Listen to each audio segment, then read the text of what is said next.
Are we going to cover the?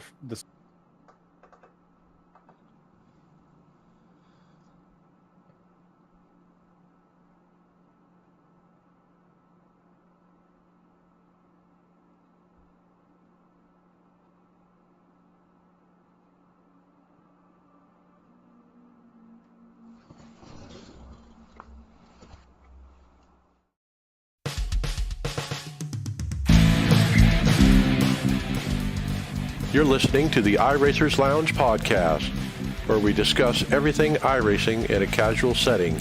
Enjoy.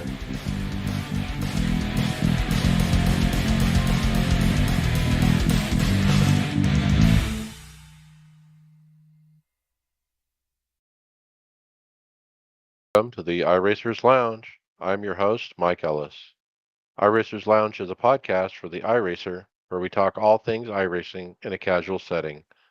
Joining me are the usual characters, Brian McCubbin. Hey, everybody. Good to be back.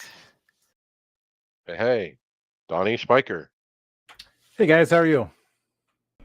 We're good. Greg Hectus. What's up, guys? Welcome. And Steve Thompson. Hey, everybody. Welcome to the iRacers Lounge. All right. On the show this week, we'll review the Coke Series race at Homestead leading up to the championship race at Phoenix. We look at which F1 drivers are sim racers and what their race rigs look like. We'll revisit the conversation about iRacing protests after another prominent streamer is involved in an incident, and we'll check out some top-level wheels in hardware. And remember, if you want to see all this great stuff that we'll be talking about, you can follow along with us on your PC or mobile device in real time as you listen to the show and see for yourself all these great topics and products. Just go to iRacersLounge.com and select notes, and you can see it all there. Sim Coaches offers the realistic sim racing equipment you need to win more races online. It is designed for real racers. Hydraulic construction makes them feel just like the real thing. High quality construction, 100% leak proof, and a lifetime warranty are the key features with these pedals, and they look absolutely amazing. Check out simcoaches.com and use the coupon code iRacersLounge to get 10% off your purchase. Simcoaches.com is your ticket to feel like you're actually sitting behind the wheel of a car, drive harder, and stay on the limit longer.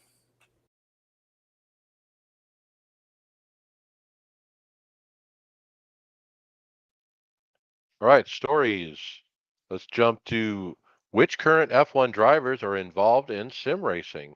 A very neat video put together by Traxi and GG explores which current drivers are involved in sim racing and what exactly are their setups. Did you guys look at this? What do you think? Who had the best wheel? I think if you just go by a wheel itself, Max Verstappen's wheel is like a custom made. It's really nice and it's awesome. But somebody, I forgot who it was, has that full Aston Martin cockpit front that is probably the best overall looking rig of all of them. There was a lot of different degrees. Sebastian Vettel. That's it. Yeah. He drives for them. He should have the rig. He has an actual monocoque from the team, like a proper F1, surround. And so, yeah, his is probably the best cockpit overall. And they did save his for last on the video, as the finale. So I think they agree. I was looking through George's video, and he's gone through the gamut of Fanatec product. He, at one point, had the CS Elite like I have, and then he's got one of the DDs as well as he goes through. But it's just awesome to see. It looks like the majority of the drivers are, which is probably the case now with everybody, are on some kind of sim. Yeah, there was actually just a very few of them that didn't have any kind of sim racing experience or knowledge, at least. I think Daniel Ricciardo was one of them, and all the ones, I think there was 2 or 3, like I said, that didn't have anything, but all the ones that didn't said that they're looking to get into it. So I don't know if it's just because everybody else is doing it, or if they think that there might be a benefit to having it. Daniel Ricciardo said he fears he'd become addicted if he got one. And then Esteban Ocon, he just had a G29 on a little desk with one monitor. Yeah, I think Lewis Hamilton is another one that doesn't do any sim racing, but maybe in the future. I was reading the comments to the YouTube video, and they're talking about Alonso. He's almost up to 6K iRating for the roadside. Hamilton said he felt it detracts from real racing. That's why he doesn't do it. Yeah, he was actually more involved in the console stuff, right? With the was it Gran Turismo? Um, I think it was one of those console games that he had something to do with, and I don't know if it was more of a sponsorship thing that he was involved with, that he was almost kind of obligated to do some racing on there just to get some exposure to the game. But I think that's what it sounded like to me. But otherwise, he doesn't do a lot of competitive online sim stuff. I would bet he was obligated for the sponsors for that one. Yeah, I think so. I He believe getting you're paid right. some. Well, that's pretty cool. I saw some cube control wheels like mine, maybe a previous version, and that high performance wheel from Australia. I saw that multiple times in this video. You got, Magnuson playing around with those Acetec pedals, those Acetec Invecta. He seemed to like those. Pierre Gasly, he had a nice rig. He had a brand new D box. That was a not really nice rig.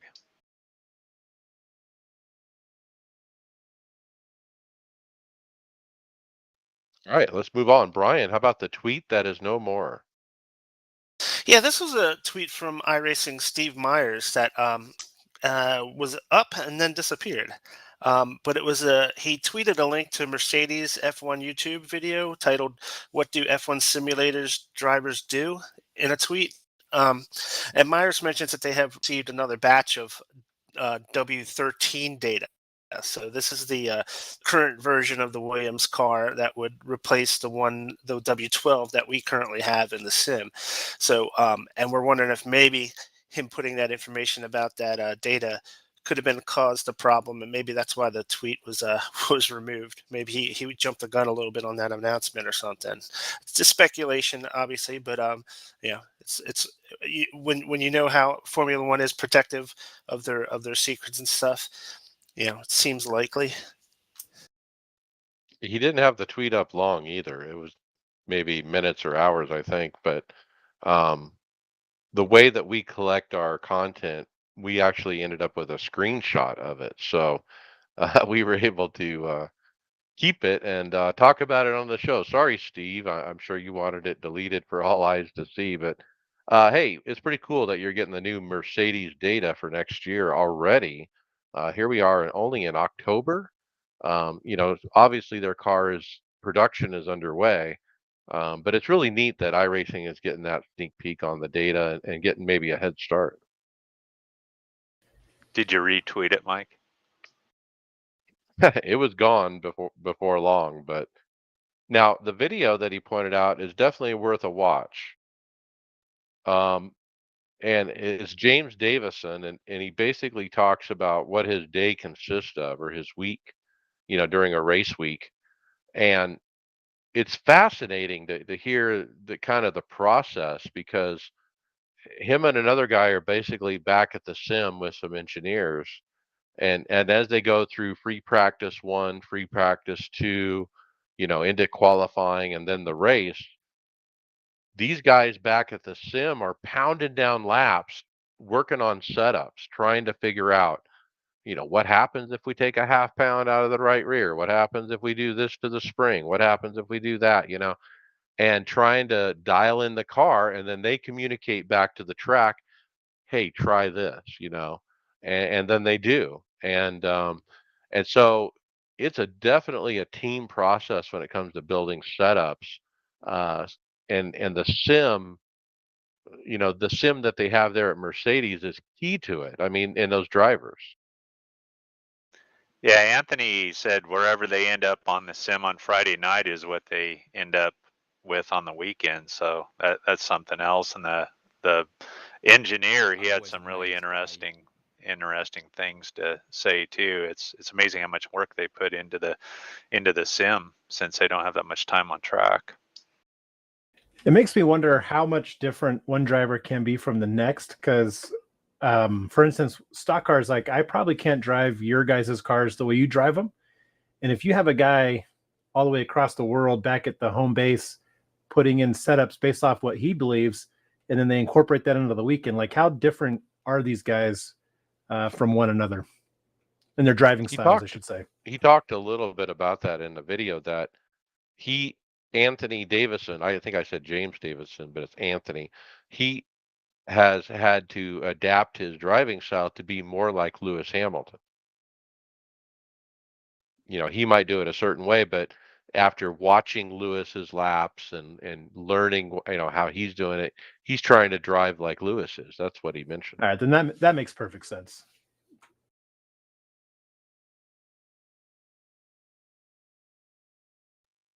Pretty neat. You wonder if NASCAR would ever get to this point where they got the sims running 24/7 back at the shop over the weekend.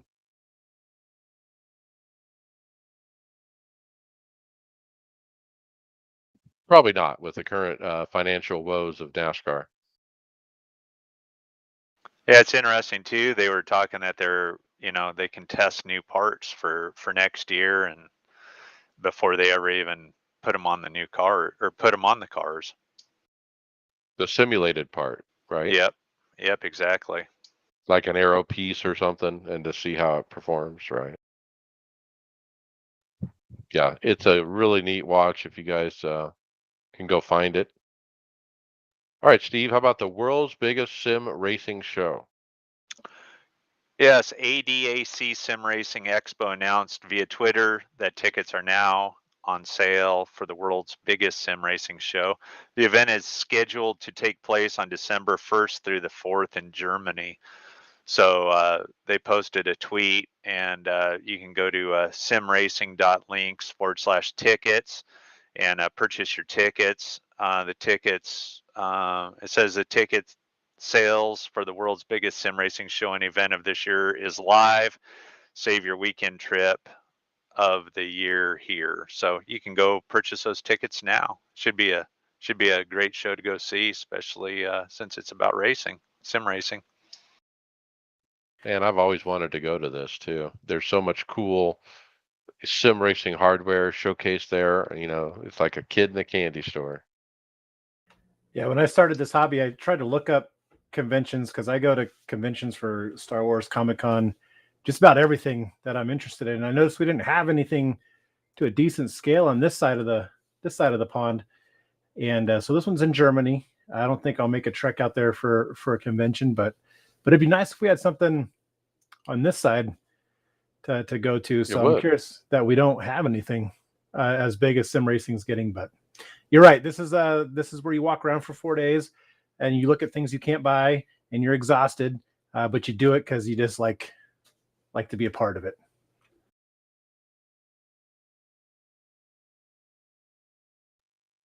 All right, cool. Donnie, tell us what happened with the Petit Le Mans. Yeah, apparently a server crashed, and according to fellow iRacer Chris Brunnemer 2 post, session 615 just now, tons of people got booted all at once. Some from Australia, Europe, the East Coast, and West Coast at minimum.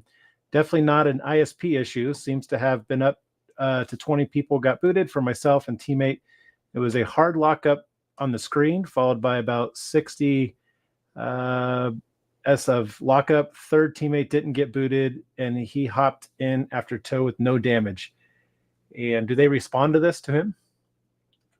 No, I mean, there was another guy, Luke Santos. He said same thing happened to us. One of our teammates got disconnected at the same time. We saw a lot of others drivers getting disconnected sessions 9615. So different sessions. Jay Daniels also said the same thing happened to him, and he was in session 9619. So yeah, something happened with multiple splits where people got dumped. Yeah, I didn't see this on any the social medias this weekend as being a problem like they have in the past with either start times for the big events and whatnot. So I'm curious of how many people were affected by this. Based on this, thread, I mean, there's only a few posters in here. I never saw anything else negative about the race, so maybe it was a limited amount of people.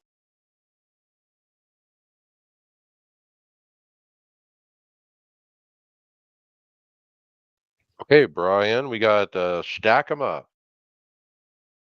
Yeah, so this is all about Tyler Hudson, iRacing employee and dirt late model racer. Well, he stacked up another win this time. So it's the biggest win of his career, he says, on a 3-day show. So yeah, set the quick time, made the last lap corner slide job to win his heat, and put him on the pole for the feature, and he led every lap of the feature to take home a huge win. So congratulations again for Tyler and his dirt late model, sponsored by iRacing. Heck yeah, well done. In the iRacing colors, of course. He also says, none of it would be possible without iRacing teaching me the fundamentals of racing before doing the real thing. What a season. Yeah, this is pretty cool. What do you guys know what series he races in? I'm trying to find the logo on the car to see if I can figure that out. Yeah, I know, but I mean, it looks like a dirt late model to me.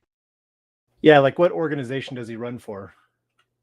I don't know He's if in there's a Mississippi. sanctioning body. Yeah, I don't know if it's a sanctioning body or just local races and special events that he probably just pops into, would be my guess. Yeah, local or regional, I'm not sure. Yeah, We that's how it might, is around here with the sprint cars. Sorry about that, Mike. no, that's okay. We were talking about running winter league this winter, and Tyler Hudson is usually the dominant driver in that league. And we were talking about that this week. Donnie, you agreed to join, and Steve Llewellyn as well as the bunch of rest of us that are already in the league. But looking forward to that. It's coming up soon.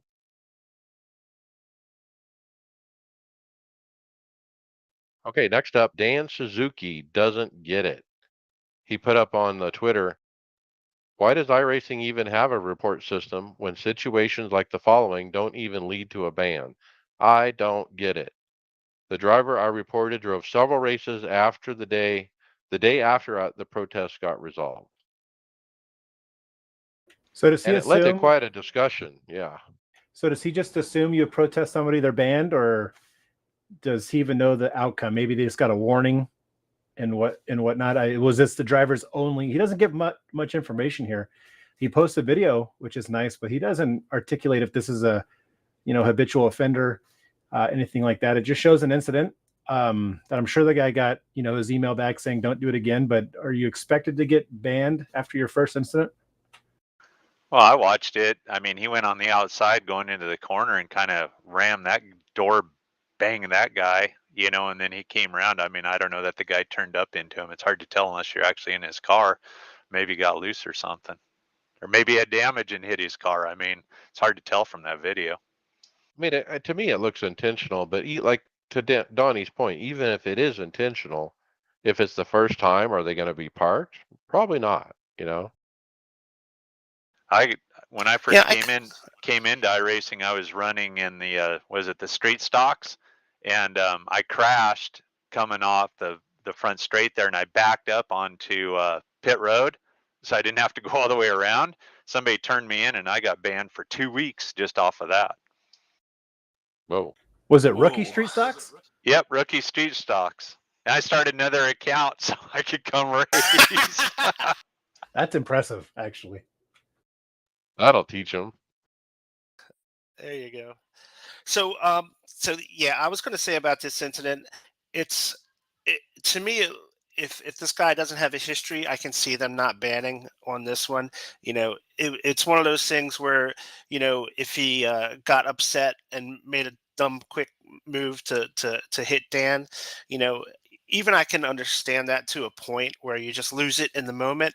It's more the ones like Dave Cam had, where the guy is just crawling around on the apron, just casually rolls up the track, for no reason. Those kind of things have nothing to do with racing. It's not something that somebody just lost their cool for a second. This was the thing that Dave Cam had was more of a pre-planned, like, just complete complete carelessness for all the other racers in that session, and he just didn't care about anybody else on that. It was just doing dumb stuff. That should have gotten an immediate suspension, because there's no way you can justify that, especially if you consider this guy might not have had any previous warnings or anything. So I think there's a little bit of difference between the two. And yeah, so I kind of see where Dan might be upset, because it looked like it might have been intentional, but I can also see why he might not have gotten one this time. Of course, we don't know if there's a history. Maybe there was. So, and one of the things that Dan talks about is, he said in the tweet, maybe take an internship at LFM Motorsports, because they know how to handle protests. And that's something else Dave Cam talked about in that video last week, is how LFM is a lot more involved in the protest system. They are a lot more um, transparent with their information with both the protester and the protestee, and they even give like advice. Here's what you did wrong and why we're doing it, why we might be banning you, or why how you can avoid this, or why you're not being banned this time. So all that stuff was stuff that Dave went over in his video, and it's kind of just resurfaced again. Um, I know I missed last week, but in my opinion, the protest system should be a little bit more transparent, whether or not they're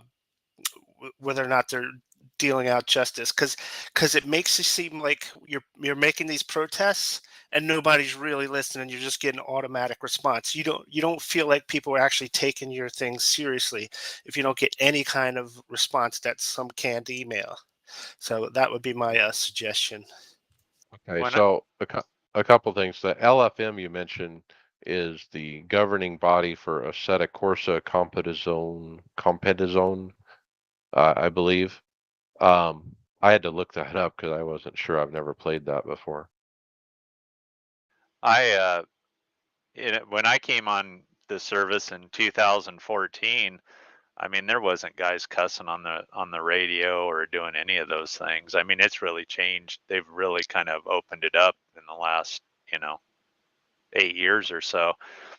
Um, I think they should give monetary penalties along. People think different. I used to do that with my customers, training them to ride horses if they didn't do things right. And you know what? They would do them right because they didn't want to pay that fine. That's interesting, because I really enjoy this service. I enjoy this hobby. But yeah, sometimes I wish things cost a little bit more to keep people in line. That's a little touchy, but I get what you're saying, and I think it could work if done right. They could donate it to a great cause like NASCAR does. So ever since Dave Cam's video about the same topic, there has been a forum thread going in the forums about this where everybody's weighing in and giving their 2 cents. And I read, I spent a lot of time reading through some of that, and I found a good response that really nails it. And I want to read this. It's from our old friend Bino van Rensburg. He says, "In my honest opinion, I believe the way the protest system is handled here at iRacing is well suited to the size of the user base and most likely the only real practical way to do it. As such, I disagree with both you and Dave's take on it.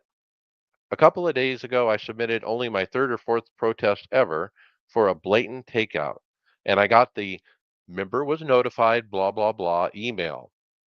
Absolutely happy with the communication and the content of that communication by iRacing. They reviewed the incident and actioned it. Issue is dealt with. No need for me to know why, how, and indeed, I have no right to that information either." He says, "Whatever the punishment metered or not, it's no issue for me. I reported it. People with good experience in these things analyzed it, and I'm happy with the process. If I see the guy on track again, I'll race him the same as everyone else. Life goes on, shit happens, and repeated offenders are dealt with." So he's got a point. I mean, you're supposed to just report it and then move on with your life. I mean, the whole part of oh, I'm going to go the next day into the iRacing website. I'm going to type in the guy's name and I'm going to see if he's been racing. Yeah, that's a YouTuber doing that. Probably, I don't know. I mean, like, who has time for that to begin with? But whoever responded that, I agree. He almost said it perfectly. That entire paragraph he typed in. No, I'll beg to differ. I had an incident, a few months ago where I was intentionally wrecked under a yellow flag, during caution laps, and I was out of the race. It knocked me out of the race, and I protested it, and I did follow the guy, and he did not lose any time off of the sim because I was angry because it wasted a lot of my time. You're investing a lot of time and a lot of and a lot into these races, and just for them to get a slap on the wrist, that's again, to me, wrecking somebody under caution is something completely, some completely under your control. And if you're losing your control to that point, you know it happened in NASCAR. Would have built what happened to William Byron. He didn't. I mean, he kept going, but he got some kind of penalty after they talked to Rick Hendricks. It was lowered. I understand that, but yeah, I mean, it was something that NASCAR seriously frowns upon, and if they saw it happen, they probably would have done something about it during the race. I just, to me, it seems like I have too much involved. My time is precious. I have kids and stuff, and I could be spending time with them, but I love racing. And if I lose half, an hour of racing, hour of my time racing because some bonehead did something dumb, like, I think there should be a repercussion for it. So, Yeah, I I mean, agree. in that scenario, Brian, you felt compelled the next day to go look up his name, right, and see if he's still racing. Absolutely. Yep. Yeah, I You've won me agree. over, After Brian. And another thing, sorry, I'll let you finish, Steve, here in a sec. Another thing is, I will race that guy different. I'm not going to be like Bino and race him the same as everybody else, because when I see his name comes up, I know I owe him one, and I don't think he was. And if he got suspended, I tell you what, I probably would have let it slide the next time I race him. Right. Yeah, I agree. I mean, in league racing, like in the OBRL, we had a whole review committee that watched every wreck, every incident that went on, and those guys, if they were at fault, they got penalties, and then they thought about it next week, because most of the series that we were running were, full length NASCAR and Xfinity series, and it really hurt them in the points. So there's actually consequences to their actions, and they thought about it next time.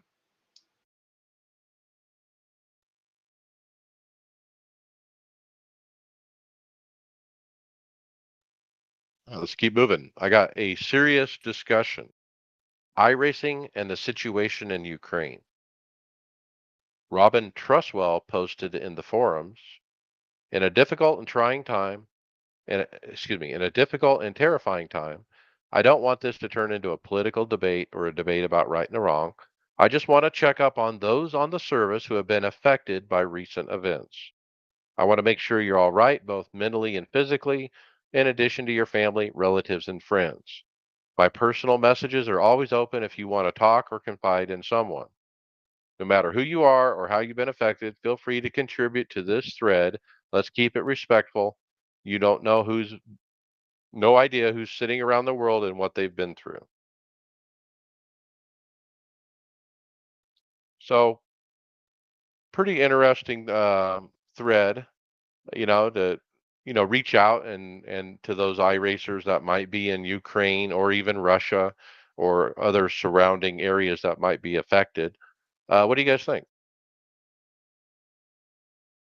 I can't open up the forum link, but anybody responding in there? Yeah, it looks like No, they it looks killed it. like they nuked the thread. It looks like it was too political. Yeah, I saw that too, and I figured that's why it was deleted. It's a nice thing to do, to reach out like that, and we are a community, and this internet gives us ways to reach out to people on the other side of the globe that are going through a lot of different things that we might not be going through. So, I mean, it's a nice thing that they reached out. So yeah, I don't have any problems with that. It's too bad the just wondered community if, took it south where they had to delete it. yeah, I just wondered if it was just too hot for iRacing to handle because it can go haywire real quick. That's social media in a nutshell. It can't just be normal. It's got to be taken as far south as it can. Well, I actually replied to this thread before it was deleted, so I will tell you guys what I wrote from memory. I said that I had a great interaction with fellow iRacer from St. Petersburg, Russia. I bought my Alog's sequential shifter from him. And I was a little hesitant to be PayPaling Russia, rubles, from the good old United States of America. Um, but I did, and guess what? I ended up with the best damn shifter out there. I mean, that thing is awesome. I love the A-log shifter, and ever since this war started, I've been worried about this guy. I hope that he can continue his sim business. I hope he can continue to provide, shifters to other sim racers of high quality, like I got. And so, I just, threw out some well wishes for that guy. I don't remember his name, um, but yeah, I hope he's able to thrive.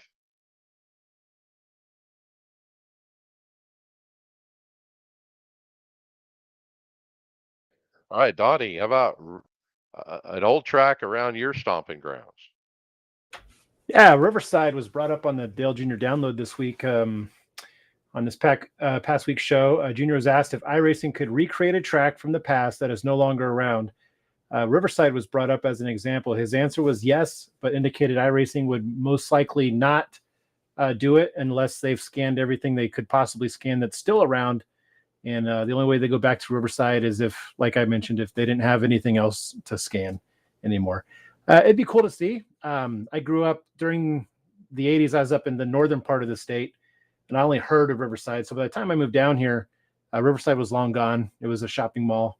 So I never got to see it, but I watch old videos of it, old races, and it just looks like a fun track that would be nice to have on the service. There was another old track too, just down the street, Ontario Speedway too, that they tore down. That'd be a great one to have on the service also.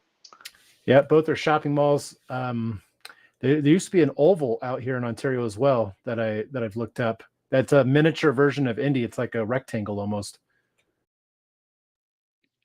He and Dale kind of alluded to it, like maybe in the future there's some time when they've scanned every track and every car, and now what do? Well, maybe they can create a Riverside in Ontario. But, you know, I was thinking about that. It's like, man, the revenue model will have to shift, I think, if we ever get to that point where they run out of racetracks to build. Yeah. Was Ken Miles killed out in Riverside in a test crash? Yeah, I think so. Right? I know we still have Willow Springs out here. It's about an hour west of me, and I know they still do some stuff out there. I wouldn't mind seeing that on the service, but it doesn't host a lot of big events, so I can't imagine iRacing coming out and scanning it. Yeah, it's a great track. I used to take a Corvette out there, C5, and run it on Willow Springs.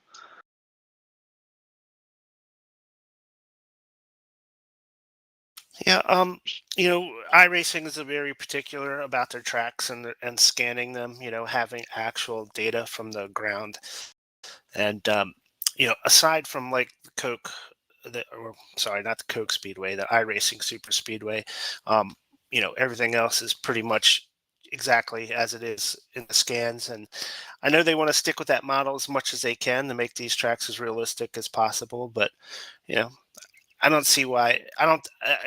They've gone fantasy with some other stuff, and I don't see why they can't do it with some tracks that have been abandoned and are gone now. Um, but it's probably just not a priority, like Junior was saying. All right. Speaking of fun, how about Brian, the iRacing highlights of the week? Yeah, so I think this is only 9 of them, but there were the highlights of the week from iRacing. Some pretty cool stuff in here. Some really cool Formula 2000 3 and 4 wide racing. Really good races at some super speedways. There was one finish at Daytona that was like, they call it looked like a parking lot because it was 2 rows of 3, and the cars were just perfectly lined up going through, all 6 of them, Like AI and lined going up. through the. It was, yeah, you're right. It looked like the AI when they line up on the on the parade laps. It was so perfect looking.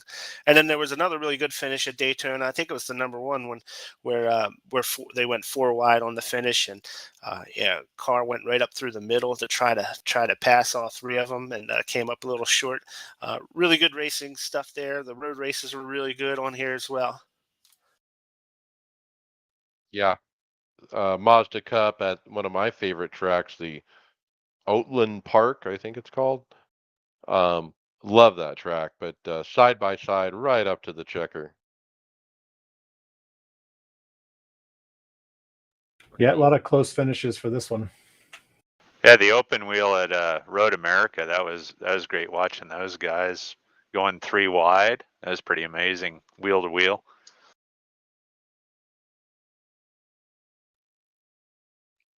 Okay, Now I got this one.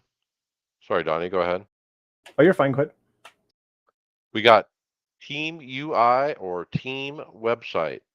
Ask Blake McCandless on the Twitter, and he got 661 votes.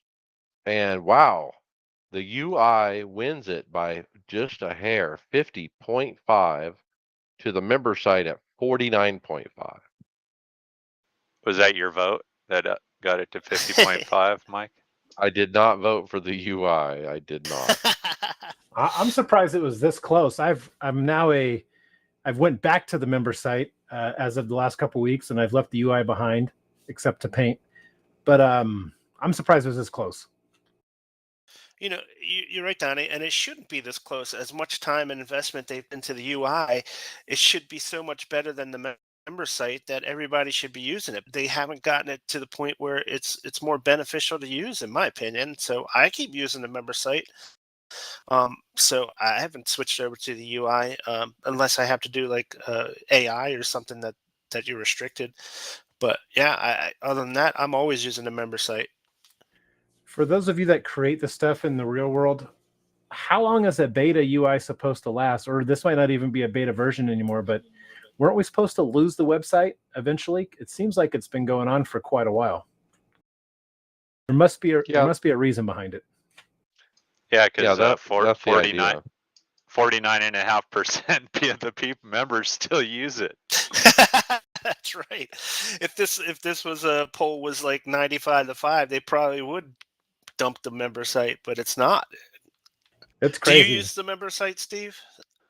Yeah, I use the member sites all the time, but I do use the UI, like you said, for I did for when we have the league races, and also for the UI or the other races, whatever they're called, the ones with the fake cars. I will say I totally forgot, but when you click under standings on the member site, it actually opens up another window, at least on my setup to the left. And so I'm clicking the thing for a good 30 seconds, not understanding why it's not popping up. And it's just opening window after window after window to my left. It has its pros and cons, but as of right now, member site's the way to go for me. Well, you still can't upload the results from the UI to like SimHub or Sim Racers Hub for your results. When you click on it, you still have to go to the old site so you can download the results and then upload them to Sim Racers Hub. I mean, isn't it about time that all the functionality should have been ported into the UI? I mean, the like you said, the league export stat thing, or stats in general, or the ability to use a trackball with that doesn't have a scroll wheel. I mean, the new UI is so bad that you cannot operate it if you don't have a scroll wheel on your mouse. Did you respond to this tweet, Mike? I did. I voted. I can't. No, I thought I was reading something you said just recently about the UI. I don't know if it was in this tweet reply thread or what. It was probably in our team chat. Probably about that track wheel thing. It really made me mad because I just use a trackball and I don't have a scroll wheel, and so their new thing where you can see a layout of the races in a grid, across, its time is to the left and right, and the series go up and down. Well, you can only see the top of it because you have to use the scroll wheel to go down. And of course, I don't have one on my computer at all. So yeah, it was fun. It's 1,000% easier too on the old member site to make sessions for leagues than trying to do it through the UI. It's very painful. Right. It's supposed to be easier. But It anyway, I doesn't make digress. sense. For a while there, Steve, I don't know if it's still the case, but the G seat and the G belt did not work if you ran through the UI. There was some kind of communications issues, and that's another reason I was always using a member site. I'm not sure if that's been fixed or not. I haven't tried it in so long. Yeah, I never had an issue with it. I pretty much load through the UI, so I make sure everything works.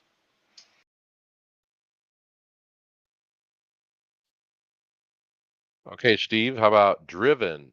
Raja Karuth. Yeah, this was a great video that they did about Raja. It was an actual interview, and he lives in the inner city, and I believe he lived in New York, and now he lives in Washington D.C. But anyways, it's kind of how he started racing on iRacing, and how he made the jump to NASCAR. He applied to Rev Racing in 2000, I believe it was 2018 or 19 for the youth development team, and he actually got a ride to race Legends, real life Legends, and then he applied to the 2020 NASCAR Drive for Diversity, and that's where he made the cut. The pandemic kind of back things up at that point for him. But then in 2021, he was able to get into race late models, and then he had a few starts in the ARCA Menard series. And he said that the pandemic actually helped legitimize sim racing, which really helped him getting a ride. And he said iRacing has helped him develop as a driver. I really like this kid. He's real positive. I don't know. I think he's going to be a really good racer. I watched him, the last couple of years in ARCA, and then I watched him drive some truck in the truck series, and also some Xfinity rides. So I think he's an up and comer, and it really says something for iRacing for a kid like this from the inner city to move up and actually get rides and go the route he's going. I think that's just it, Steve. I think he got the ride. He got the opportunity due to his circumstance. And, they're looking for that diversity in NASCAR. They're looking for that, hey, how do we get a tie into the inner city youth and all this stuff? So he's a perfect fit. When he went to apply for the Drive for Diversity program, he already had some starts in Legends, like you said. He's got some iRacing background, so he knows a little bit about racing, even though he never came up through go-karts like most of them. Yeah, so I mean, good for him to make an opportunity for himself and make the most of it, and he actually is. Yeah, listening to the beginning part of the video, I had to look up his age because he was name dropping some shows that were on before he was born and went away before he was born, and he was just going on about how he'd watch every single programming there was about for NASCAR. He would watch all the stop motion videos on YouTube, and he just really got addicted to racing. And then obviously starts on the sim programs. But yeah, it's awesome. I follow this kid as much as I can, just because he has that connection to what we do, and it's just exciting. So hopefully it works out for him.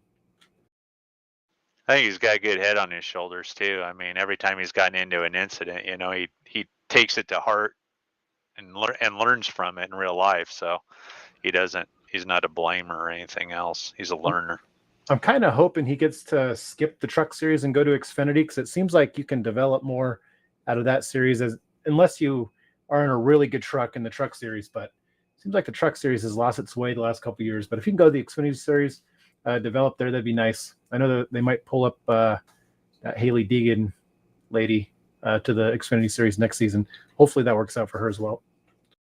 Yeah, I hope it works out for her, because I mean, well, her team's changing too to Toyota, so she's a Ford driver. So hopefully she does get Xfinity ride and get to go see what she can actually do and drive, because that truck series is definitely a tough deal. Okay, Brian, we got protested for flashing. Yeah, so we were just talking about the protest system and how that stuff, may or may not be what everybody desires. Well, according to Charlie Lord in iRacing Drivers World, he was successfully protested for using his flashers in a GT race. So and he posted the outcome of the protest, and he wasn't suspended or anything, but they did give him a warning about excessive flashing of his lights with other drivers. So apparently, that might be worse than spinning somebody out under caution. I don't know, but yeah, apparently they take that serious. Yeah, I'd like to get Is that David's opinion on this, because he does a lot of the road multi-class racing. But this is another protest where we're going to talk about that we don't have any really context to. We don't get to see the video. How was he flashing his lights? Is it a problem for you guys when you guys are riding in front of somebody flashing? so? I want to say, is it in the sporting code that you can't flash your lights? I don't think it is. So this one kind of threw me. So imagine I'm in a GT race or whatever, a IMSA race, and I got my finger on that flashing button, and imagine me flash it the whole race, like nonstop. Should I be protested for that? I don't think so. I think Well, apparently, Hectus was protested for flashing, but I think it was a different part of the track. I know it's just in the few multi-class races I've been a part of, the flashing's never really even crossed my mind to even bother me. It's just a guy flashing his lights behind me. Maybe I got to adjust my mirrors better so I can see the flashing better. I don't know, but I'm curious what this guy was actually doing to warrant a protest to begin with.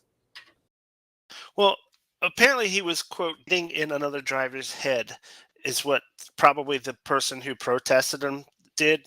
He was trying to get in his head by flashing him a lot, I guess. And if you're racing with somebody and you're having trouble passing them or something, and you start flashing them because you think he should give up his spot, I could see that as being an issue. I mean, that's not what the flashing is for. There's a right way and a wrong way to use the flashing. If you're in a multi-class and the LMSs are flashing you because they're coming up quick, that's no problem at all. That's good. But I do think some people use it just to try to intimidate other drivers, or assume that their spot is theirs. That I should have your spot, so I'm going to flash you till you give it to me, and not race them for it. So that's going to be probably difficult to determine as somebody who's reviewing these races, but I can see where that would be an issue. Okay, maybe same class car and they're relatively the same speed, and one car is having trouble overtaking. Yep. So now he's just going to start flashing. All right, now exactly. that makes a little bit more sense. But if it's not and that's in the way I the had sporting understood the code, protest. I don't know. I mean, I don't think it's in the sporting code. They probably need to add it if they want to go ahead and add this to the list of whatever, but I don't think it should be protestable. Well, I thought before the Daytona 24 hours, didn't they post something about flashing? I thought they did at one point, right before Daytona. Maybe. I had to look that up Isn't it again. more of a gentleman racing agreement? Hey, you're supposed to use the flashers to let the slower car know, hey, I'm a faster car, I'm about ready to overtake you. That's what it's really for. But it's kind of, to me, I mean, the flasher is almost like the blue flag. I mean, what does the blue flag mean in iRacing? Can you get protested for not heeding a blue flag? I don't think you can. No, and you're not supposed to necessarily supposed to give up your position if you get a blue flag. It's just really me. It just means to, hold your lines and do things that won't make it difficult them to get around you. If they get, if they're faster than you. I don't think it means that you have to pull off the track or anything.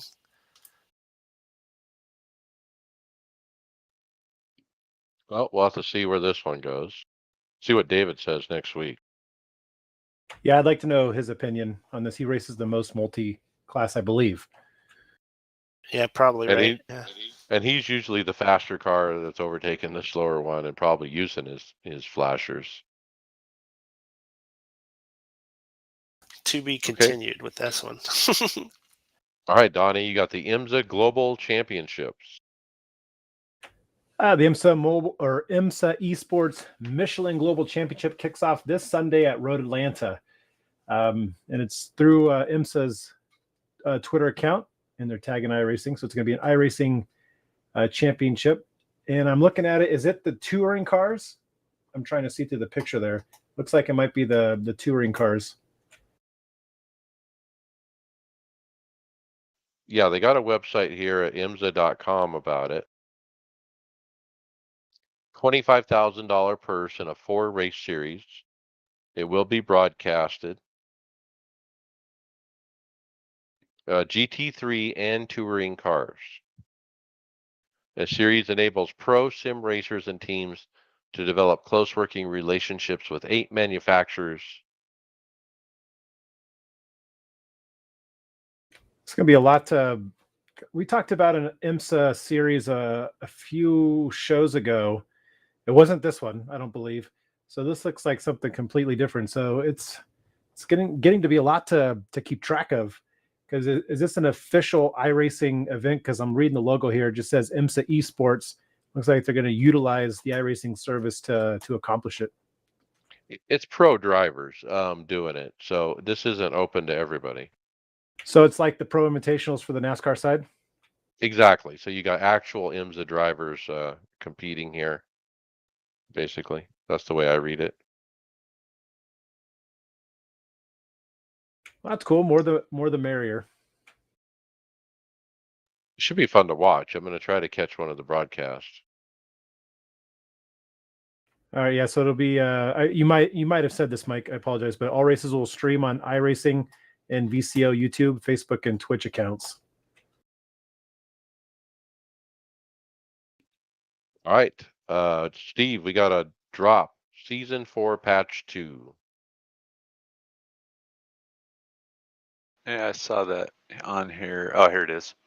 Yeah, here, let me open it up real quick. It is.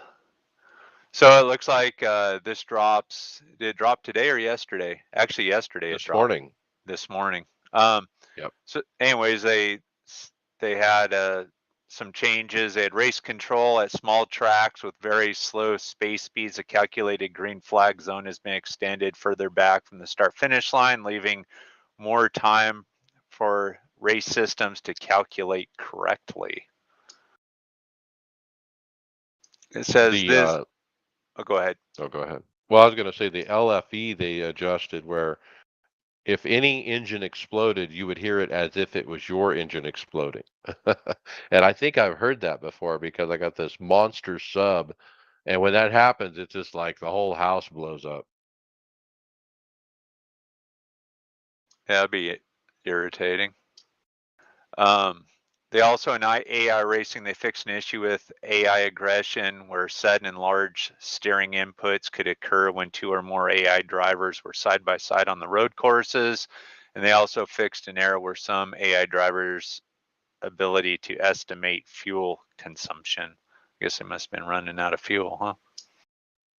Sporting code, adjusted information, location, and details about tanking behavior for clarity. Ooh. I don't see nothing about flashing headlights though. Nope. Yeah, it looks like they've updated some cars and a few tracks with some minor issues. Hey, last night, going back to the top one, race control. So this has never happened. As in a B Open race, we were Las Vegas, and I got the lucky dog. There was a pro driver in my race. He was right behind me, and we were catching up to the pack. And as we were coming off of 4, catching the green flag, it waved, I believe, all the cars in front of us around to where we were now 1-2, but we were in our, I think, 16, 17. So we took the green as not the leaders, but the lead of the pack. We took off, and then the leaders were right behind us. It was kind of odd. I don't know if it's a glitch happening now, and this maybe fixes it or what, but I've never experienced it. It was kind of odd. No, that happened to me, I want to say 4 or 5 weeks ago. I think I mentioned it, but Yeah, that was a small track though, right? I think it was Bristol that happened to you at. yeah. This is a big 1.5 miles. I didn't think you think there's enough time in the AI that they could figure that out. Yeah, I think we What a had this mess. happen in a league race at Michigan. Now, we're going to talk about this in the Coke Series segment, but it also happened in the Coke race. They had a problem with people were starting in front of the leaders, and they actually added a drop week to the playoffs because of that, and it's affected who made the final cut. That drop week actually. It's wild that they allow the Coke race to be an automatic officiating. Sounds like they could just have somebody up there pushing buttons. I think they do, but maybe they have them both turned on where they can do both. Let's jump to events. Brian, you got D-Box NASCAR International Series. Yeah, so this is for our international NASCAR drivers. Starting October 11th will be the Daytona Beach 500-kilometer race. So that's going to start a 5-race schedule, including races at Nuremberg.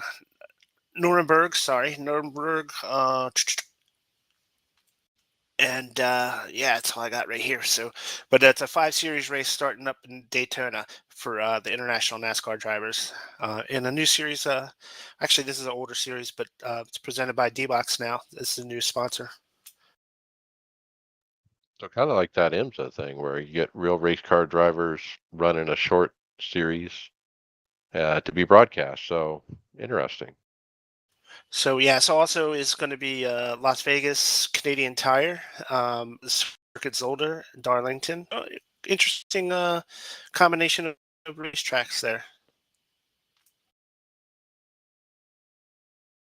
All right. I got this one. Road to the World of Outlaws is underway. Looking to make it to the top of the virtual dirt racing world, the road starts here. So the first qualifying event for that sprint car series begins tonight. Now this was earlier this week, so it's already started. So if you guys want to make it up into the dirt, man, now is the time to be in those sprint car races.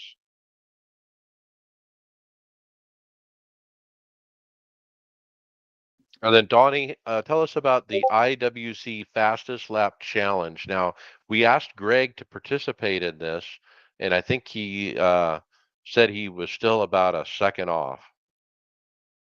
Yeah, which is good. The IWC Fastest Lap Challenge began on the 10th, so about 3 days ago. Look at the key. You'd register through the IWC portal and then hop into the time attack on iRacing. Now, I believe I was trying to follow along you and Greg's conversation in the group chat, but you only register if you don't have an iRacing account, and then you get like a free 30-day trial. Is that correct? You can, but I think you still have to go to the portal to get involved in the next part of the challenge. So the first part's just to get the fastest time up, and this is challenge number 1, and there'll be other challenges. All right, and this is you driving the Mercedes W12. You either have to pick Team Opner or Team Russell, and you just go through the various time trials. What track? It looks like they're at Silverstone. I believe that's Silverstone. Yeah. Or is that? Yeah, it is. I'm looking at the. Is that the picture inside the tweet? Is that Spa? No, Silverstone. No, you're right. You're right. Sorry, Silverstone. So cool. Greg being a second off, that's good. Maybe he'll talk about it during final thoughts later in the show. But we have one team member trying for it, going for it. So we'll see how it goes. All right, Brian. Toys for Tots Jingle Jam. Yeah, so this is from the Sim Racing channel, the ones that you can find on your Roku device, and also this show there as well. They're going to be hosting the ARS Racing Toys for Tots Jingle Jam Charity Race.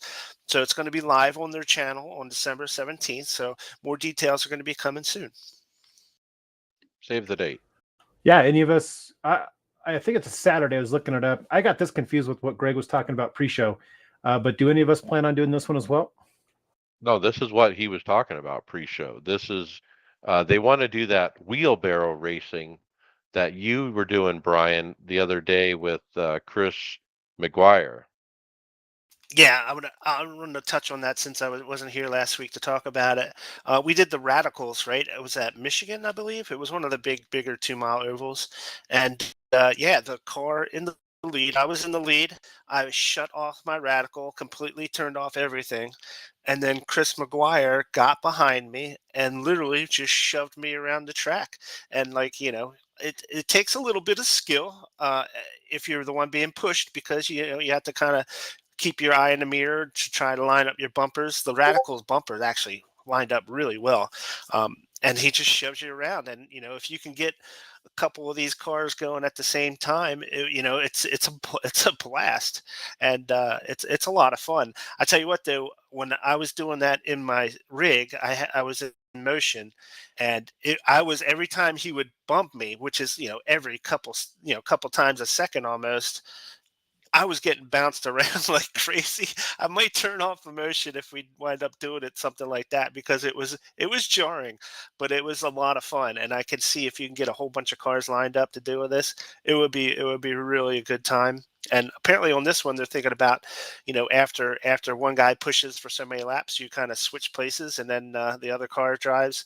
And so yeah, it was a lot of fun when we tried that out with Chris McGuire's group, and I look forward to hopefully we can pull this off.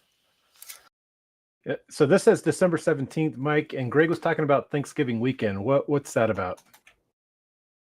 I don't know. Maybe he's confused. All right, so this one for sure, December 17th. I put that one on my calendar to see. And we'll just look for the updates as they come. We don't know car, we don't know track, nothing like that yet. No, they're trying to plan it out.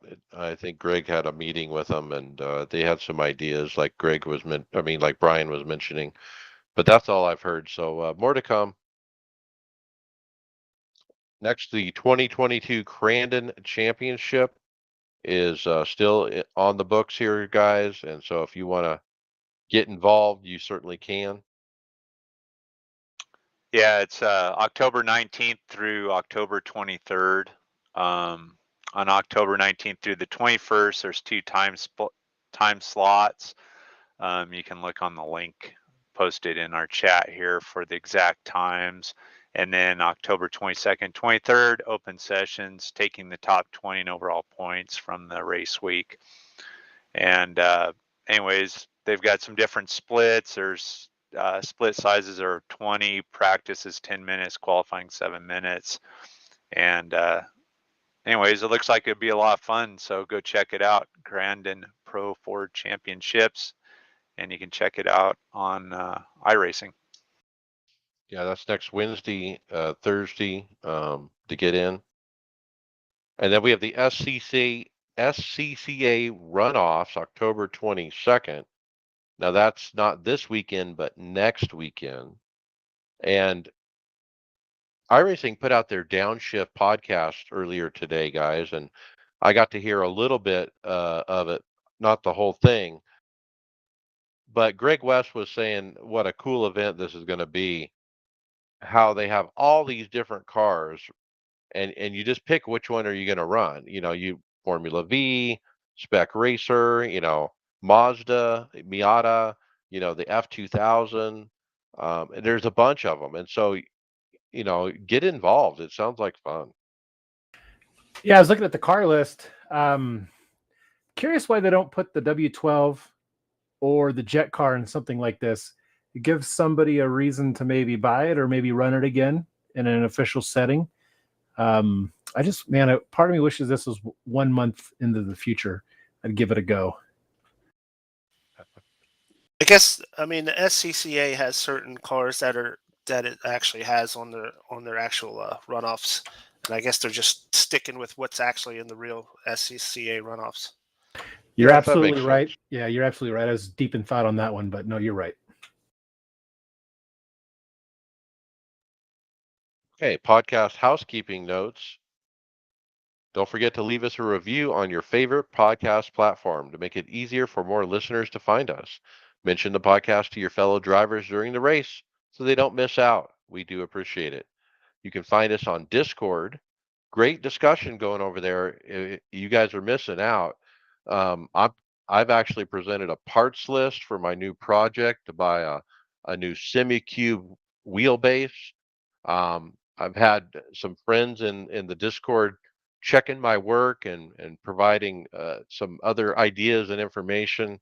Donnie, it's been good having chat in there and having somebody back up some of our ideas with some other thought. Yeah, no, it's good. I was following that along because we're in the same market for the same wheel, and I think we're both done waiting for the 27th. Yeah, it looks like one person in the Discord told us or found a post from Granite Devices who makes SimuCube saying that the upcoming announcement is not a new or updated wheelbase. Yeah, and that was from the makers of SimuCube itself. Did you guys order So your wheels?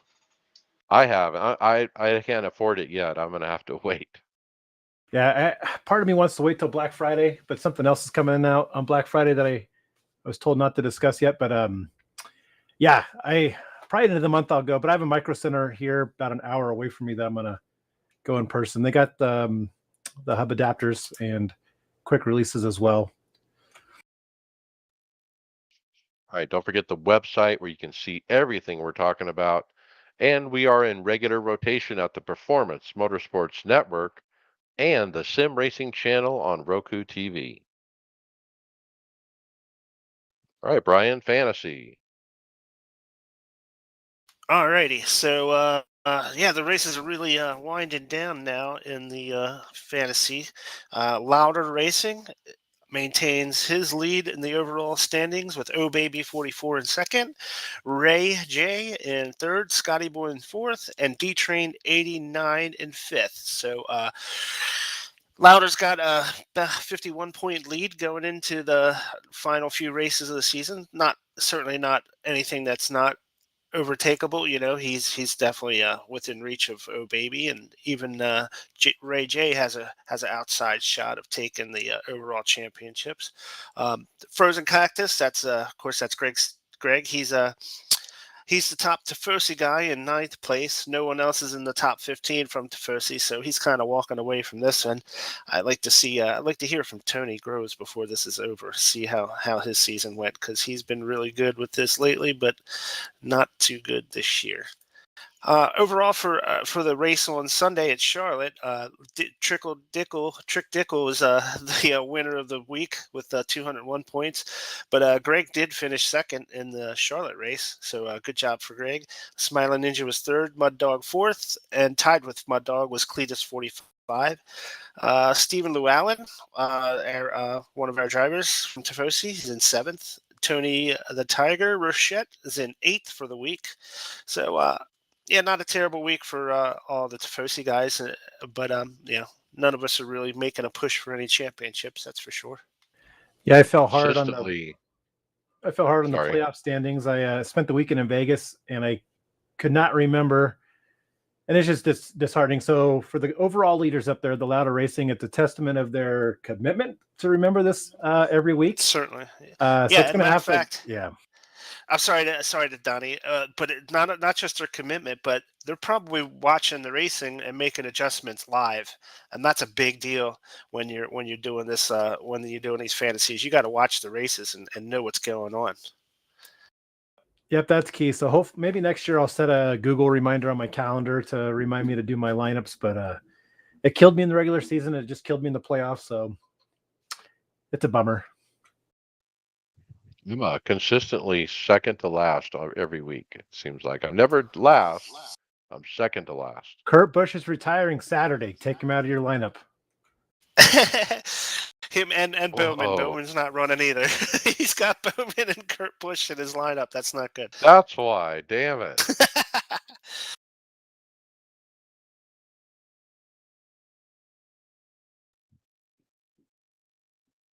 Hardware or software is brought to you by Supreme 3D Printing.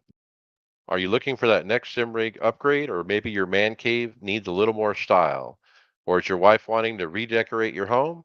Well, we here at Supreme 3D Printing have you covered. We create and print tons of different and useful items that is sure to fit everyone's style and budget. If you don't see what you're needing, then feel free to contact us for your needed item. Check out us on Etsy at Supreme 3D Printing. All right, Steve, coming this October. Yeah, we got a tease from VPG Wheels on their Instagram account, and they say, "Oops, we did it again. Something revolutionary is coming in October. Stay tuned for more information." I went and looked at it, and it looks like LED lights, maybe LED steering wheel, with different being able to program the lights on it. I'm not sure.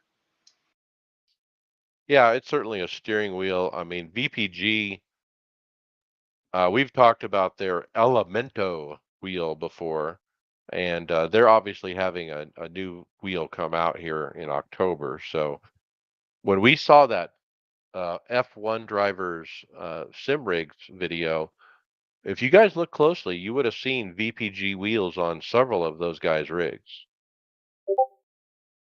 Yeah, it's going to be a wheel heavy episode, it looks like. But yeah, these look good. I'm cruising their site now. It says VPG Sim registered as VPG Sim Lab. So Sim Lab own this company as well? Yeah, maybe you've stumbled on something I didn't know. Yeah, but they got good looking wheels. You can't really tell what the new one looks like, but what Steve was saying, something about the LEDs, that looks like that's what they're teasing here. But yeah, all their other wheels look nice. Yeah, high-end wheels for sure. This is based out of the UK. Now, Donnie, let's go to the next one out of France. Yep, we covered this one a few weeks back. The P1 Sim Arnage. That wheel's about to ship to customers who bought it. So if you bought the P1 Arnage, look out. It's coming your way pretty soon. This is, this is a unique design, because it's the upside down U, the grips. Normally it's or I should say it's a right side up U. Normally it's an upside down U, but it's a right side up U, I guess, if that makes sense. So it's got a different look that way, but also notice the display is vertical instead of horizontal down the middle of the wheel, which is a very unique design. I mean, I don't think I've ever seen a wheel where the display is vertical. Yeah, it looks like a phone in there. Right. Yeah. I don't know if they're using like SimHub or something like that for their display readouts. Do they typically work in a horizontal position like that? I guess whatever you can configure them on, they'll have their own hardware and SimHub as well. Just however they configure their programming, I guess. It's a good point. I mean, I don't think I've seen dashes that are vertical, but I'm sure, because this wheel exists, there must be at least one. Yeah, I don't know if they use their own proprietary information as far as that goes, or like I said, if it runs off something like SimHub or something like.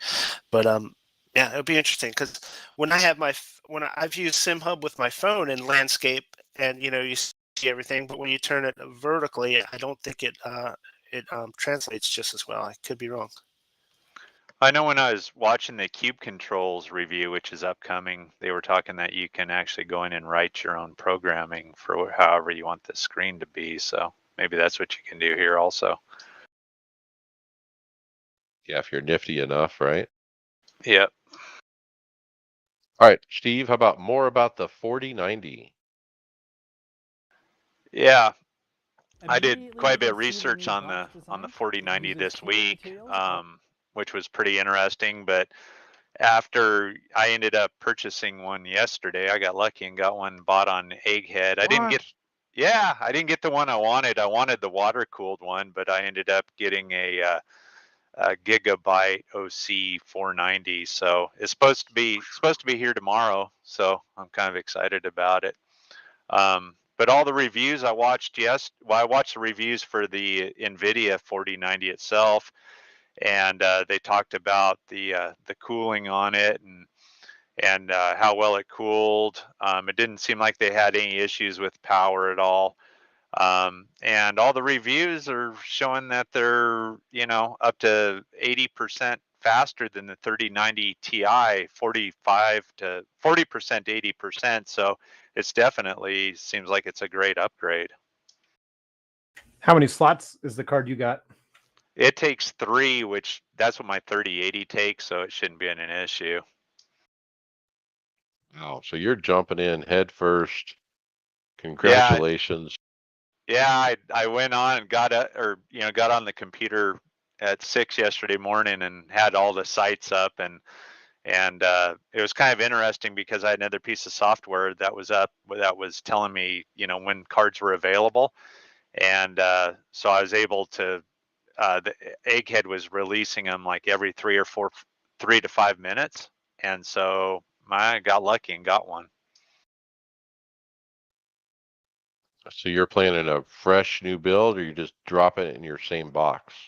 I'm just going to drop it in my same box. The build I want to do, not the motherboard I want and stuff isn't available yet, or the power supply or the memory is not really available either. So it'll probably be a couple months before I'm able to do the new build. I'll probably do the AMD, the 9 series.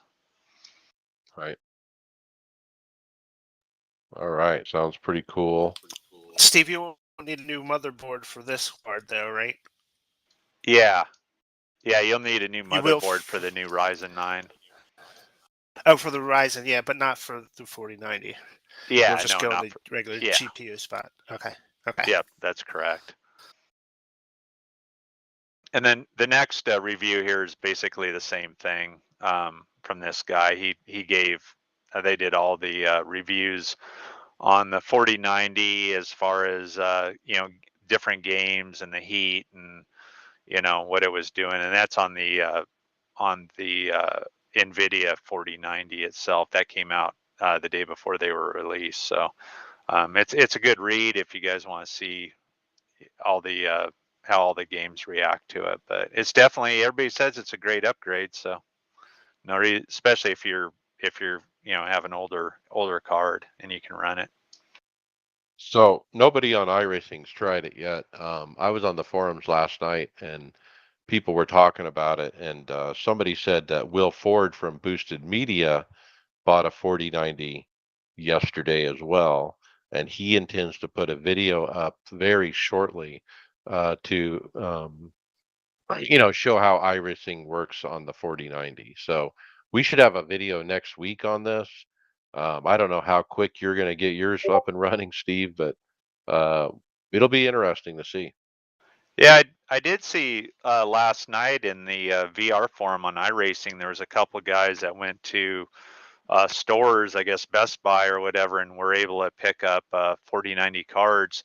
But they have the two that I saw that were having issues had the Vario headset, VR headset, and they're having horrible stuttering issues. So I'm hoping that's just with that headset. I hope it's not with mine because I've got the HPG too. So we'll see. I guess tomorrow or on Saturday. That's kind of a big deal too, because those kind of these real high end cards now are really well suited for those high-end VR headsets to get the best out of them. Yeah, imagine buying the $1,500 card. You got your $1,500 Varo headset, and you put them together, and damn it, it's stuttering. It's stuttering. Why is this happening? I bet you they're pulling their hair out. Yeah, they had tried different drivers and all kinds of things, and then the guy backed his driver up and put his old 3080 back in that he had taken out, and everything ran smoothly. So, I know David, he had problems with his 3090, didn't he, with his Yeah, HPG2, and then they finally rectified that. So who knows? they sent him some kind of adapter, cable adapter. That's right. Okay, I got the next one. We got another look at the Cube Controls CSX3. This time it's YouTuber Lawrence Dosawa. He provides his review of this wheel. And as I've stated before, I mean, this thing looks exactly like the wheel I purchased, but it has a screen. Otherwise, they're pretty much identical. Yeah, I watched this video, and he said there's no reason to upgrade from the wheel you have. He said unless you want the screen, but other than that, it wouldn't be a great upgrade. Well, or the previous version, they have a CSX2 that had the screen, and I think he was referring to that one as well. I mean, they're pretty much the same. So why release something that's pretty much the same? What's the benefit in this wheel? Well, there are some differences from the 2 to the 3, and some of the key ones were the way the cable connects with the magnet. In the old version, they had to screw it on. It was a screw-on connector, um, and so I don't know what else besides the magnet. There were a few little things like that. Do you have dual clutches on your wheel, Mike? Yes. I know he said he missed the little wheel too on the left side of on the The left bike side. clutch, Yeah, the yeah. bite He said point. he really. Yeah. There was a wheel on the lower left side on the old version where you would set the bite point for the clutch, the secondary clutch. And now the way they do it in the software. So you actually have to open up the executable, and there's a little slider where you set the bite point. So it's a little bit different how they did it. Um, and they got rid of that, but that was one other change, yeah. He really didn't like the screen on it. He said that it was the way it's set into the wheel. It was really hard to be able to go in and touch it and move things around and operate it from there. Because E-bezel. it's receded. So And then in GT position, when he would look down at the wheel, the reset, because it was so recessed, he couldn't even see the top part of the screen. he did say that he liked the grip feel to it though a little bit better. Mhm. It's a great wheel. I'm real happy with what I ended up picking. Um, I'm also happy I didn't wait for this, or I don't need I don't need the display. I mean, I was trying to think, do I really need a display? And when I was racing the other day, I'm trying to pay attention to what am I looking at, you know? And I'm looking at the track, you know, I'm not looking down at the display on the wheel for God's sakes. And if there was information there, I don't think I would even be using it. Yeah, I can see that. I've tried to run overlays in my G2, and it's just way too much for me. I have a hard enough time driving without anything on there. Yeah, so we actually have 3 videos on this wheel this week in the script. So if you guys are interested, make sure to check it out.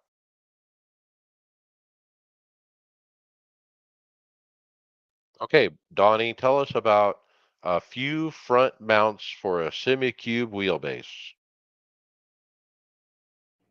Yeah, so there's going to be a couple options you have. One will be from SimCore, and that's a video through Boosted Media that he released not too long ago, and another one by Trek Sim Products. Yeah, The this was SimCore one stuff looks beefy. Yeah, go ahead. The SimCore one looks like it could hold anything up, and the Trek Sim one is nice as well. Which one are you leaning towards, Mike? I'm going to go with the SimLab one. We didn't put a link for that one, but the original SimLab front mount. Now, I was definitely debating the SimCore stuff from Australia. And like you said, it just looks freaking awesome. But Yeah. the problem I have with it is these the mounts that they provide hook directly to the uprights. Now, the way the SimLab P1X is, even on my current mount, it actually juts out forward to the seat about 6 inches before it goes across. So it's not, the wheel doesn't mount directly between the two uprights. It's forward of the uprights, so about 6 to 8 inches. And so this particular mount really doesn't accommodate for that. And it would mess up my whole rig design because I have the computer tray literally right behind the wheel. And if I was to use this mount, it wouldn't work. I would have to move the computer. So I nixed the idea of the SimuCube, even though I love how it looks. And I'm just going to go with the SimLab, front mount piece. Big old piece, 1 inch thick piece of metal. It's not going to flex at all. But yeah, I detailed out the parts list of I'm going to buy that, and the 2 hubs and then the base.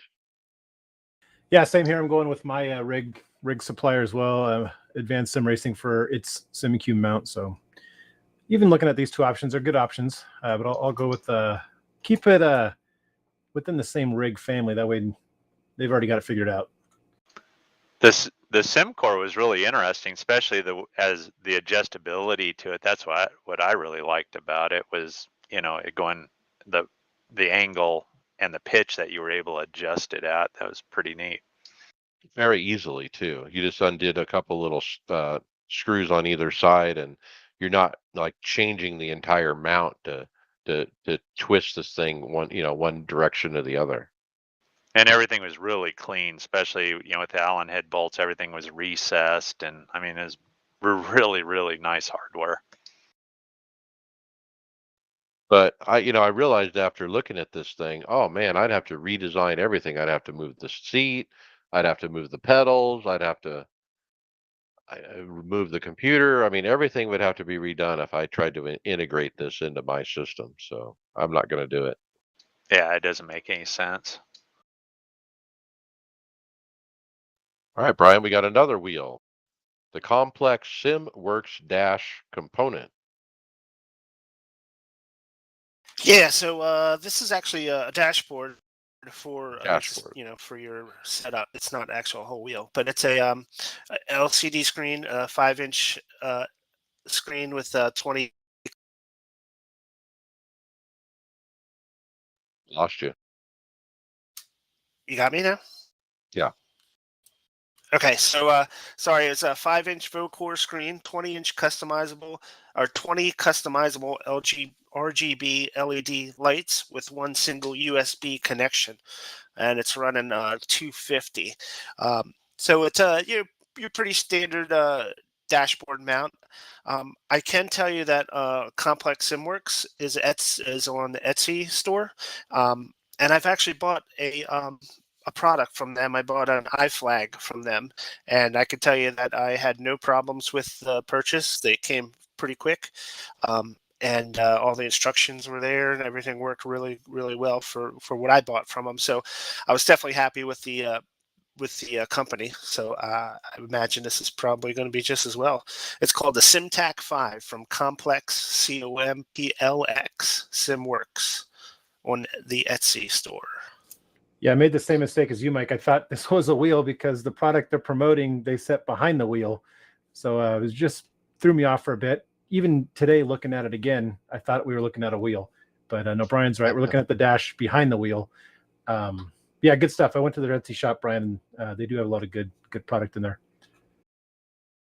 So something else on my wheel project I haven't really planned was I currently have a 3D printed Etsy product to hold my Samsung Galaxy smartphone on top of the DD1 Fanatec wheel.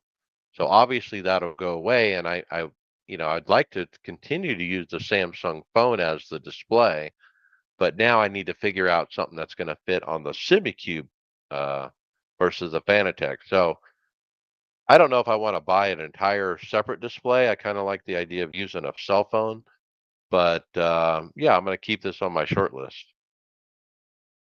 How often do you look at your cell phone display when you're racing? A little bit, but I think it's the peripheral vision of it. When you get into the red line and it's revving and it goes red, or if the blue flag is flying and the thing is flashing blue, I mean, you get it in the peripheral. Now, I'm not really looking at it, but I'm seeing it peripherally, if that's a word. Nope, makes sense.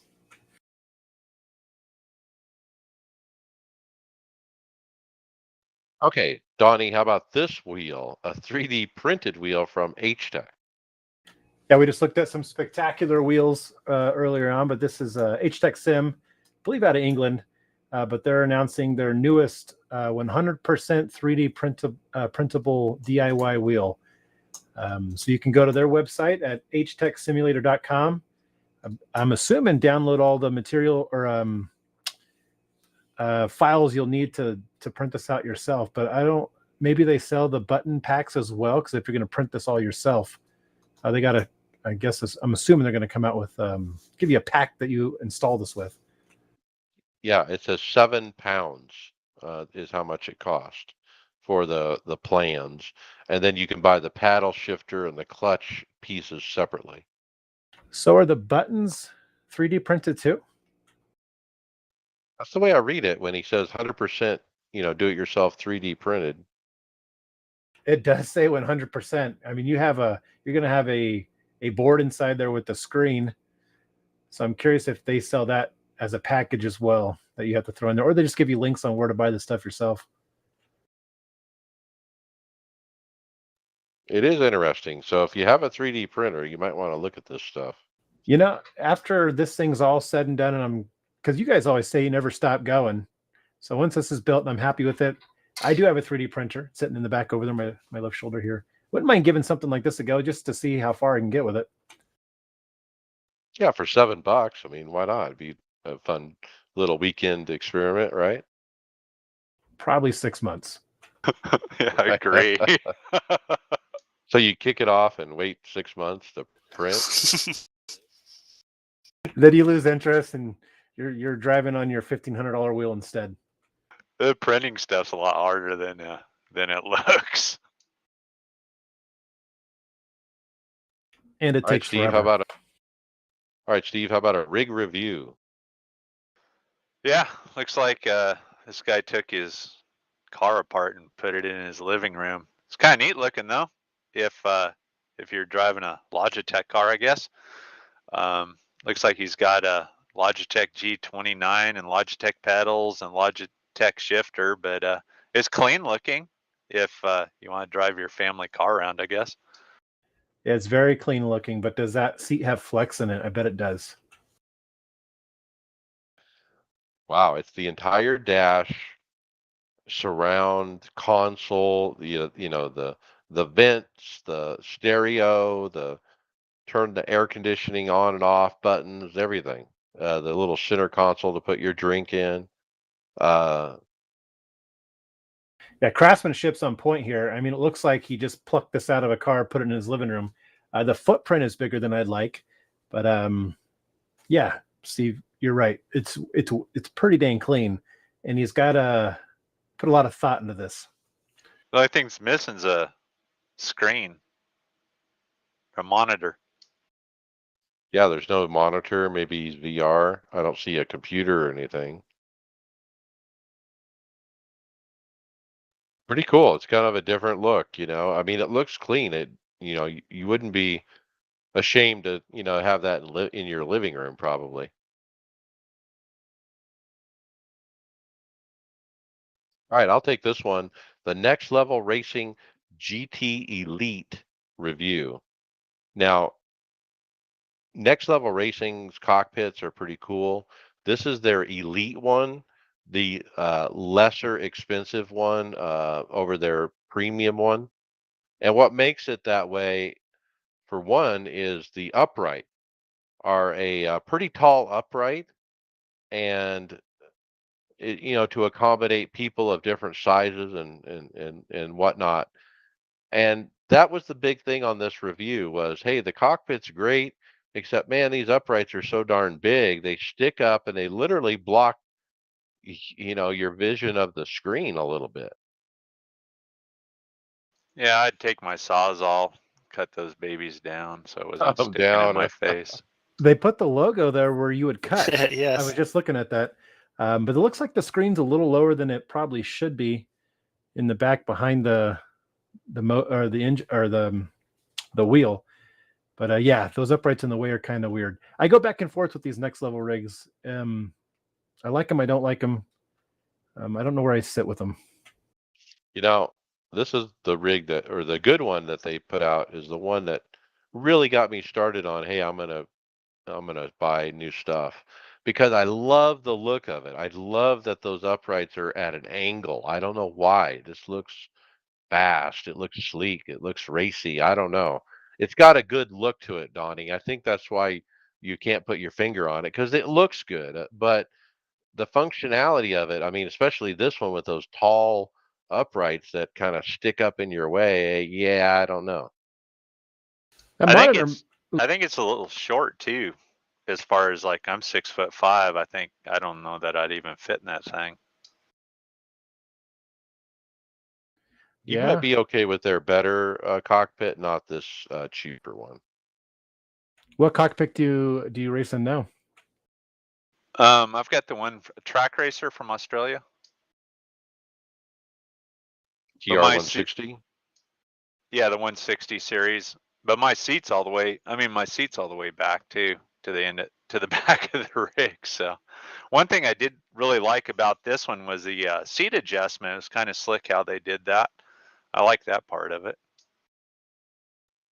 Yeah, and they also have these hash marks on the 80/20, little marks, like on a ruler, inches on a ruler, to help you align everything. To make sure, the left side's on the third mark. I'll put the right side on the third mark, and kind of thing.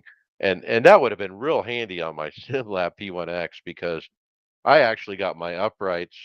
Uh, One of them's 1 or 2 or 3 millimeters further back than the other one. And it's made the wheel base twisted just a hair, and because I didn't get it perfectly right. Yeah, I agree. I think they're kind of on the right track here. I mean, I really like the way the thing was boxed because I mean, when I got mine, it came in like 40 different boxes, and stuff was scratched, and there was I bolts that who knows they're between here and Australia somewhere. I mean, I was lucky I had purchased extra stuff because I didn't know how this stuff went together. So I was okay when I got it, but the boxing was really nice on this. There's, everything, the way everything is packaged and all the nuts and the bolts and everything was really well done. Just, I mean, it's a little expensive too. It's like 1,347 pounds for the whole setup with the monitor stand and the seat and the rig. So You're spot on. The packaging in one box is needed because of their distribution. You can buy these through Amazon. You can buy these through Micro Center and other places like that. Yeah, my rig's coming in 8 boxes. They told me, so I'm excited for that. yeah, they come UPS, Post Service, FedEx. They come every way.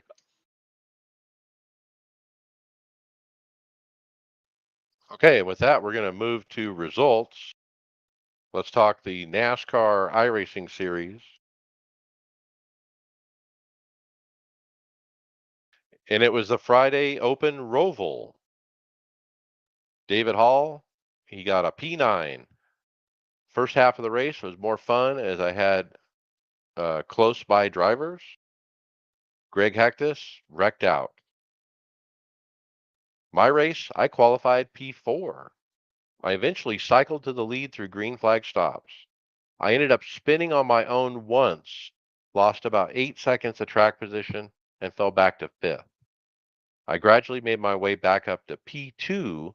At that point, the leader was 10 seconds ahead of me. I drove up to within 6 seconds of the leader by the end. P2. I can't believe the Roval. I won it, and then I got a P2. So I got a first and a second. Damn. That's awesome.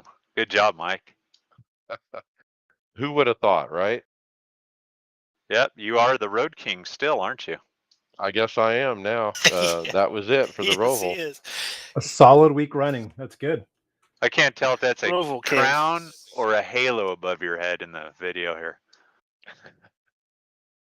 All right, let's move on to Vegas, Wednesday Open.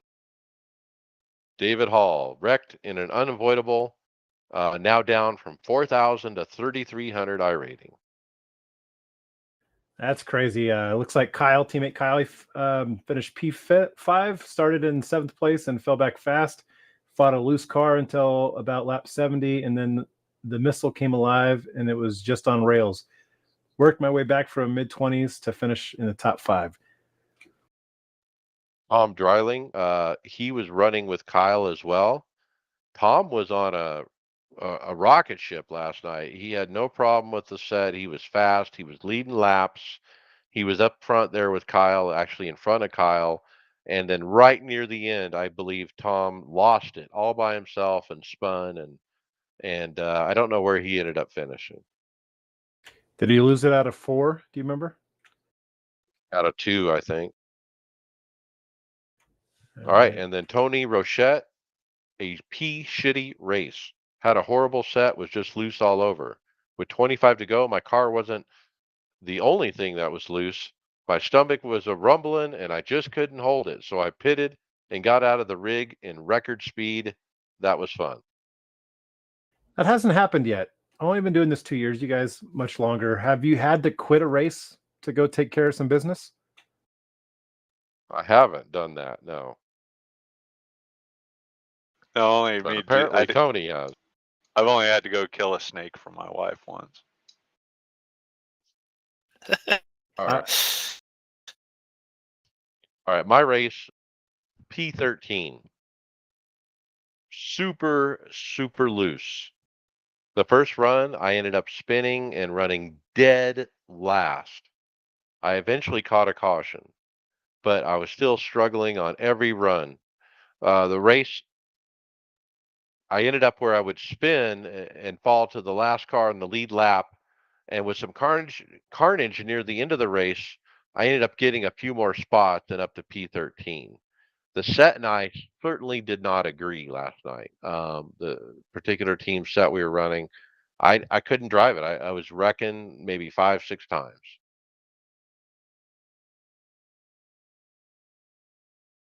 Okay, moving on. Adam Jocelyn actually also ran with us. He ended up getting wrecked out. Somebody, he was on the outside. The guy on the inside came up into him and squeezed him to the wall. Steve Llewellyn also ran with us, and I believe he got wrecked out. All right, Thursday Open, P11. This time I ran a totally different set, and it was completely stable.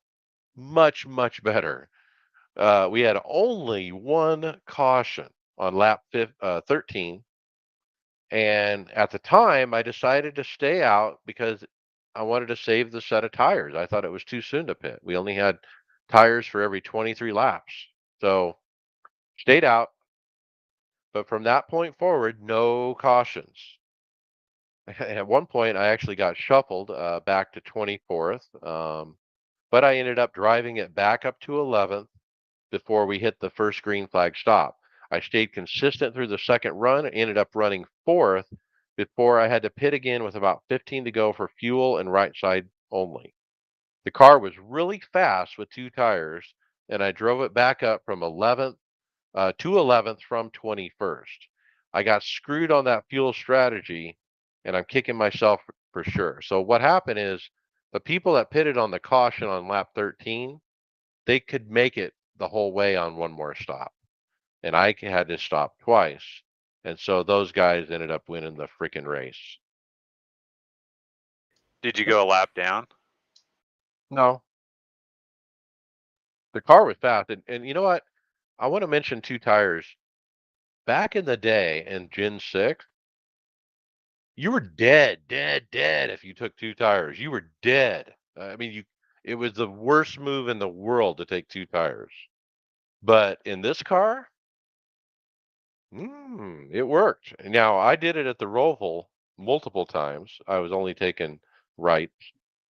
But then I tried it here at Vegas, and I was shocked. I was like, wow, I'm running as fast as I was running, with 4 brand new tires. And my lefts had, 50 laps on them. So I was really, really pleasantly surprised at how well two tires work. Did you check out after the race to see what your wear was on the left sides? I didn't, but that would have been something to look at for sure. Yeah, it looks like Tony Rochette finished P6. He said he ran a better set and made sure he went to the bathroom before the race.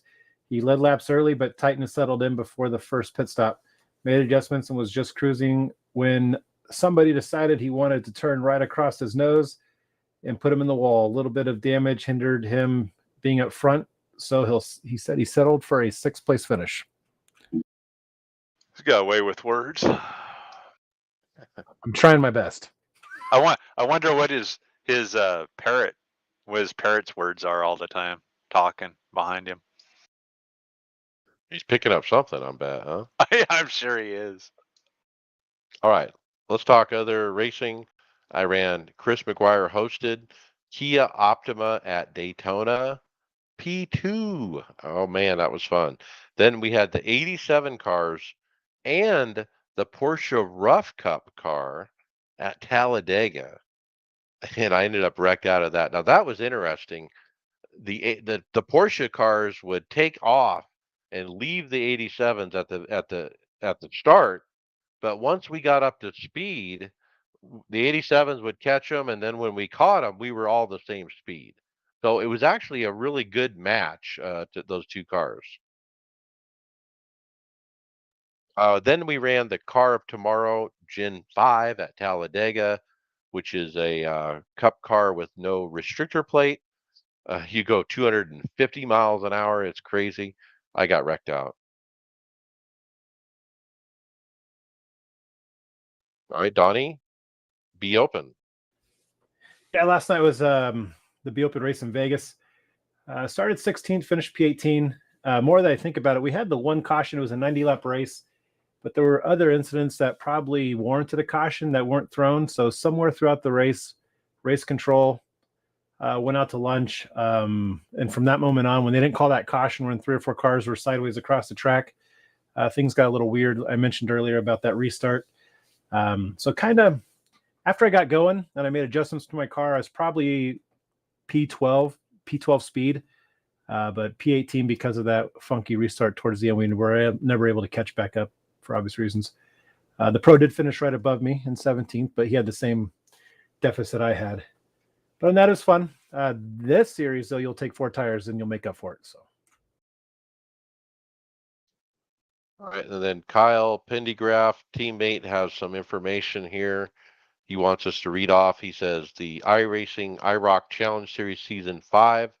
Don't forget about the Roval League Season 1. We're running recruitment races Wednesday night, 7 p.m. Eastern, and Sunday night, same time. Coming down the pipe is the iRock Dirt Series Season 1. Details are being worked out now. And the iRock Challenge Series Season 6 is about to kick off, and stakes couldn't be higher. If you want to get involved, reach out to Kyle Pendergraft. All right, final thoughts. Brian McCubbin. It's been a little bit of a rough week for me. I got the Rona on Thursday when I was traveling. Wound up laying in bed for 2.5 days and feeling better now, but I'm ready to get back in the racing. So not a whole lot else going on. I do miss that I missed last week's show, and I wish I was here for the finale of that late model series because I really wanted to get into that. If you recall, um, Evan C was going for an unprecedented season where he was finishing the top two the entire season and then wound up getting disqualified from the final race, suspended really for intentional wrecking. And that really bothered me. I didn't think, I mean, he did intentionally wreck him, don't get me wrong, but it was after long battles where he was being wrecked by the other guy in front of him. And I was all planning to watch that race and see this guy go for an unbelievable season, and he wasn't in the race, and I was a little disappointed with that. If he wrecked a guy for no good reason, and was just trying to win a race and just didn't care about the other guy on the in that instance, then I would have been happy with the suspension. But they were beating and battling for laps and laps, and I just didn't think that was a fair penalty for the way that incident evolved. So I was kind of disappointed didn't get to see him, and I'm disappointed that Evan didn't get a chance to close out that season. So that's all I had for this week. Well, the penalty didn't mean anything because he still won it, right? Yeah, still had such a point lead that he didn't have to race whether he was penalized or not. So penalty didn't really hurt him as far as becoming champion, but it kept him from getting that season where he finished first or second every race the whole season. And I thought that would have been an amazing accomplishment that we didn't get to see happen. Yeah, I don't think that deserved to be set. Have him sit out. That's something. Okay, Donnie Spiker, final thoughts. Not too much racing this week. I spent the weekend in Vegas for a personal softball tournament. Monday, I hung out at the Sim Coach shop with Lawrence, and he just showed me around all the different projects they're working on, what they got, what his plans are. When I first went there in August, I asked him about if he's going to set up a booth for Vegas this weekend. At that time, he had no plans. So since then, through the Discord, he's got a booth going now. They've got canopies made through the help of the Discord channel, the Sim Coaches one. So they'll be out there Saturday, Sunday. So if anybody's listening and they listen to it in time and you're heading out to the Vegas race this weekend, stop by the Sim Coaches tent. They're going to have 4 simulators out there. They use my kid to size some. They're going to have a goat kart specific one built for little kids that could be churned into, once they grow out of it, it could be churned into a mid-size cockpit.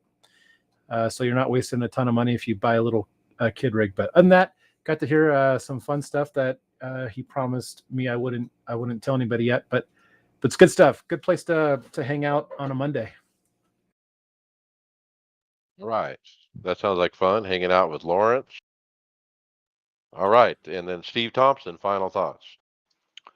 Yeah, I haven't been able to race since Talladega. I missed this whole last week. Just been super crazy at work, and I had some schooling on Friday, Saturday, and Sunday. So I was hoping I was going to get done with that, but it was pretty intense. So anyways, just waiting. Hopefully my 4090 card comes tomorrow, and next week I can tell you guys what it does, or if it's worth buying, or if I'm just stuttering the whole time. A real-time review. Stuttering. All right, that's a title idea. What? What? All right. My final thoughts. Yeah, I'm sick and tired of my wheel. I'm definitely going to buy a new one. Just kind of wait until my current credit cards are paid off before I order it again. But put together a parts list, kind of getting excited about it, trying to think through all the different scenarios to make sure I buy the right stuff and that kind of thing. So it's kind of fun to get into project mode again. As far as racing goes, I mean, the last 2 days really shows you what a set can make, how a set can make a difference. Wednesday night, I can't even drive it. I can't drive it. I mean, I'm so freaking loose. I can't even hold on to it. I spin 6 times. I barely can even bring the car home. Try a different set the next day. Stable as can be. Couldn't spin it out if I tried. And it ran really well. And if I had the right fuel strategy, probably had a top 5 car or even better. So I'm actually looking forward to Friday and making sure I don't screw myself on the fuel strategy. I should be smarter than that by now, but I just wasn't thinking. I got to think big picture, even when it's a early caution. All right, and with that, we'll see you on the track later.